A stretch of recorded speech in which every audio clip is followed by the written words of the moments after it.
respond to that. Okay. I want to also get in a word from Maushmi Singh. As I said, it's not just about the debate, it's also about our reporters on the ground who've been tracking the story fearlessly at great risk to their life and limb. Maushmi is at the ITO Chowk this evening. Maushmi, describe, that's also where the Delhi police headquarters, a tough day for the Delhi police. I'm reading Arvind Oja's update which says 83 policemen are injured at this moment. What is the Delhi police saying? What is their strategy? How do they intend to deal with the violence that we saw across the capital today?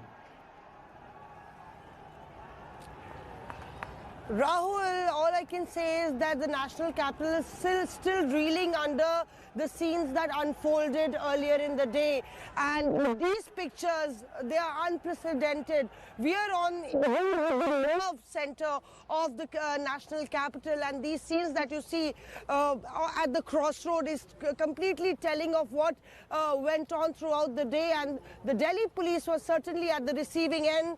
Dozens of police personnel have been admitted in hospitals. We saw throughout the day farmers, just running amok on roads to the Singhu border, violating the routes that were given.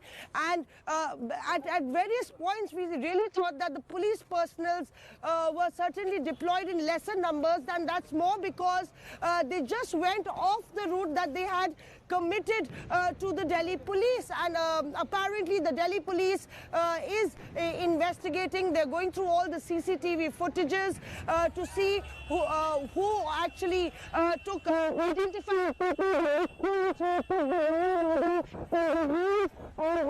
CCTV footage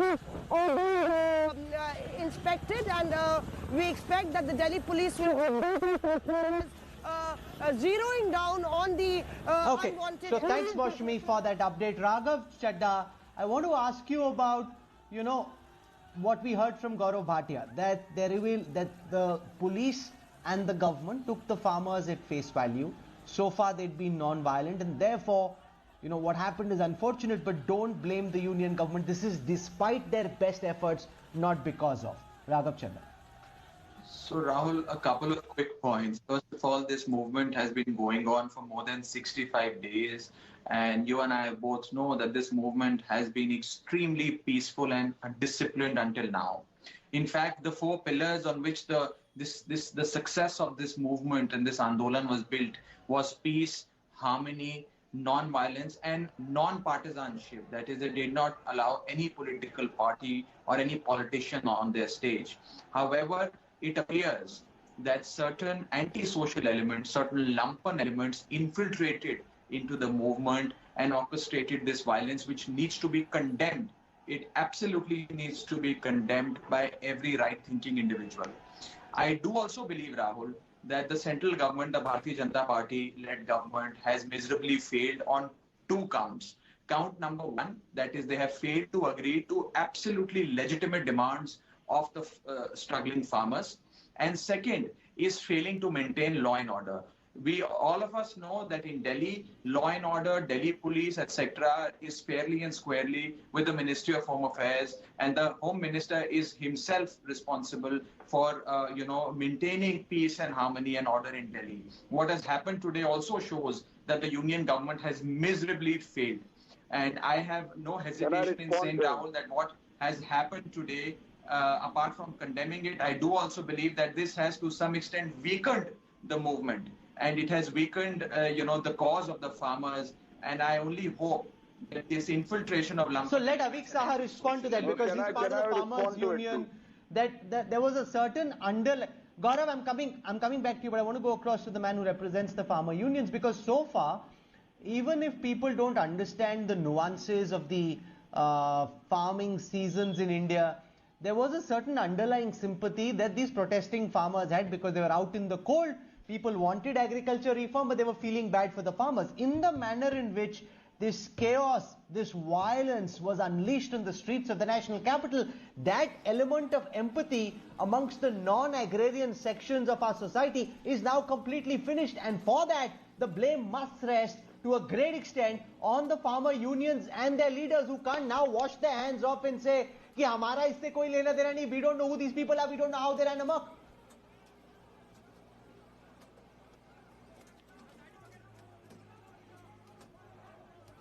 Is there a question for me?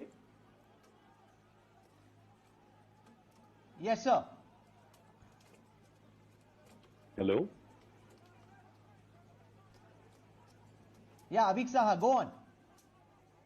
Yes, I can hear you very faintly. Nobody is running away from anything. We haven't traveled all this way to Delhi to run away from anything. What happened today was not planned by the farmers' unions. It was wrong. We condemn it. We distance ourselves from it. And we are having meetings as we speak to understand how this indiscipline crept in.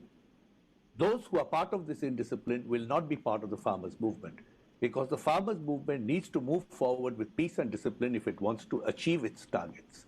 We are very clear on this. And this is not a statement, this is not rhetoric, this is an article of faith on which we built this movement. And it's visible. There are tons of examples to show you. How do I, one second. This is very convenient, Mr. Saha. How do people who are watching at this time trust you? How do we not know? Going up, aage jao, up karo, we'll stand at the back and we'll pretend we had no idea. You're part of the same agitation. How can you now with a poker force say that none of these people are known to us? We don't know why they did what they did. In the manner in which the chaos and the violence ensued, it seemed like it was a deeply thought out strategy. It didn't suddenly happen. It wasn't the odd tractor guy who ran amok. There was a whole concerted action which was playing itself out in a planned manner. I wish you hadn't spoken for me. I didn't say I don't know these people. We are identifying who these people are. We of course know who these people are. And they will not be part of the movement. That's what I said. We also are curious to know why certain very prominent BJP leaders were there at the Red Fort with that flag. However, today is not the day to debate this. What has happened should not have happened, unequivocally. And the farmers' movement has suffered because of it. We've worked very hard for 6 months to reach this point. We didn't want one day of bravado to spoil and suffer like this. We are going back to the drawing board. We will come up with a plan. It will be completely peaceful. Those who want to break discipline, break rank, and be heroes for momentary joy and 30 seconds in the limelight, this movement has no place for them. This movement is for long-term benefit of farmers. This is not for heroics and adventure. We are very clear on that.